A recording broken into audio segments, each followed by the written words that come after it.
Beidzot, printeris ir ticis pie savām telpām, un šeit jau viss ir atvests, bet nav vēl sakārtots. Tā kā kārtība būs pilnīgi savādāka, bet droši varat mājaslapā jau pasūtīt pirmos apdrukātos tēkreklus, izvēlēties sadaļu apdruku, apakšsadaļu tēkreklu apdruku, un tad nofotografējiet bildi vai augšuplādējiet, pagroziet, sagroziet, kā jūs gribat redzēt uz tēkreklu, veicat pasūtījumu, un mēs tur 3 darbdienu laikā piegādāsim jums uz pakomātu jau apdrukātu tēkrekliņu ar foršu direktu Garmin, teiksim, tādu printerīti.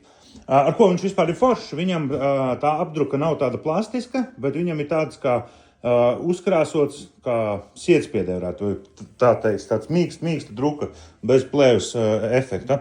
Jā, lūk, tā kā esam jaunās telpiņās ar printeri, un šeit veiksim iekārtošanu, printeriem droši vien speciāls galds būs vajadzīgs, telpas mitrums ir ļoti foršs, pateicīgs drukāšanai un printēšanai 55%, un pat ir izslēgts ārā mitruma, tas, kas veido mitrumu telpā. Tālūk, jā, tā kā dodaties uz www.charlotsaldumu.lv mājaslapiņu, veicat pasūtījumu un tuvākajās 2 līdz 3 darbdienu laikā saņemat savu pasūtījumu jau pakomātā.